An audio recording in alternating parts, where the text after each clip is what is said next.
The celestial vanguard hummed through the void, a massive warship carrying the finest warriors from 17 different species. Commander Zorthak, a towering Crothan with obsidian scales and 4 battle-scarred arms, ruled the vessel with an iron fist. His reputation preceded him: ruthless, calculating, and utterly humorless. Katniss knew this when she smuggled the cardboard box aboard. "You're insane," Albert whispered, watching her drag the flattened container down the corridor. "The commander will space us both." "Relax," Katniss replied, her brown eyes twinkling with mischief. "It's enrichment. The Cubs need enrichment." Albert ran a hand through his dark hair, glancing nervously at the security cameras. As the ship's only human crew members, they'd been assigned to the xenobiology wing, specifically to care for 2 juvenile Crothan warriors recovering from a training accident. The Cubs, as Katniss affectionately called them, were Zorthak's own offspring, Krez and Thyla. The Crothan species didn't understand play. Their young were raised in combat simulations, their childhoods measured in tactical exercises and endurance trials. When Krez and Thyla had fractured their arm plates during an overly aggressive drill, they'd been relegated to the medical wing with strict orders for physical recovery only. But Katniss had other plans. That she'd noticed how the Cubs watched the maintenance drones with curious eyes, how they perked up when anything moved unexpectedly. They were children, regardless of their species, and children needed more than protein supplements and physical therapy. "What exactly is a cardboard box supposed to do?" Albert asked, following her into the medical wing. "You'll see." The Cubs looked up as they entered. Krez, the larger of the two, clicked his mandibles in greeting.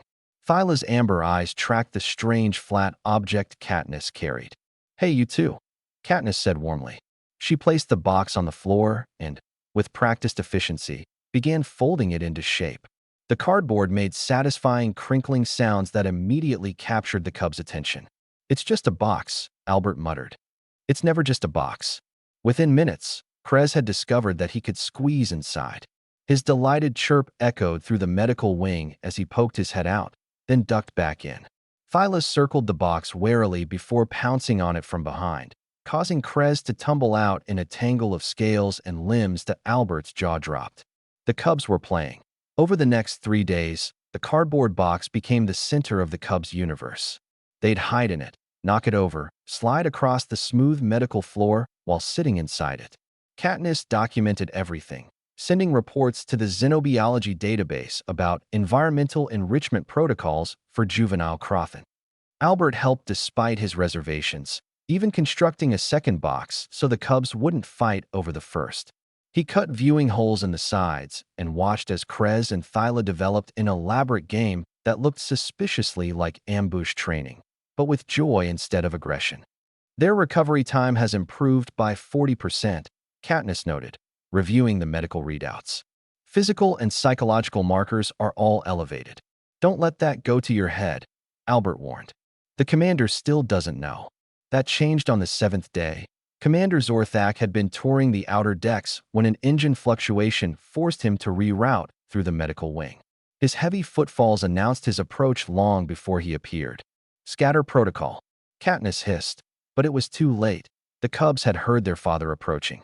In a stunning display of coordination that made Albert's heart sink, Krez and Thyla grabbed their respective cardboard boxes with their still-healing arms and positioned themselves on opposite sides of the corridor entrance. "No, no, no," Albert breathed. Commander Zorthak rounded the corner, his military bearing perfect, his expression as severe as a black hole's event horizon. The Cubs struck simultaneously.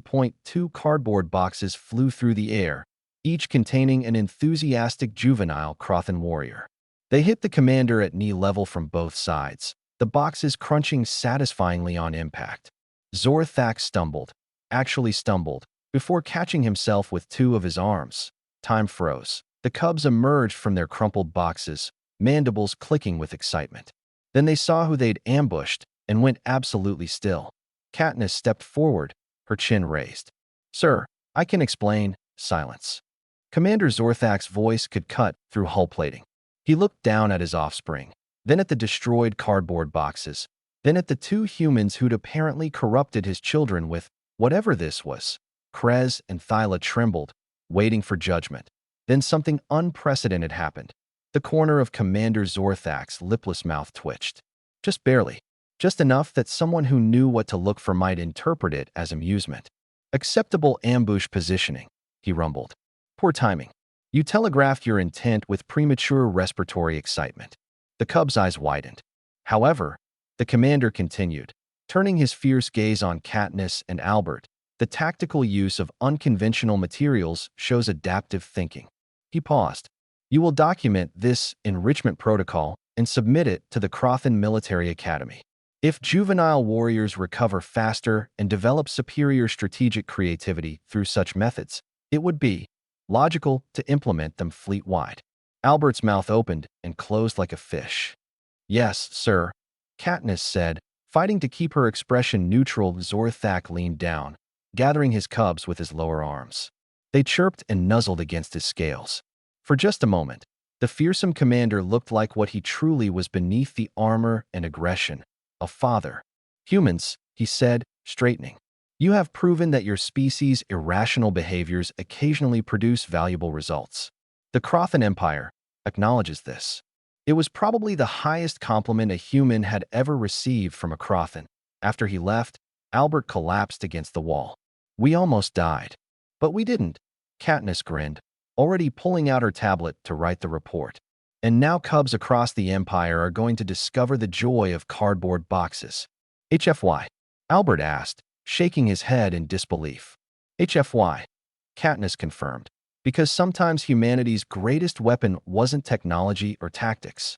Sometimes it was simply remembering that children, no matter what species, needed to play, and that a simple cardboard box could bridge the gap between worlds, one ambush at a time.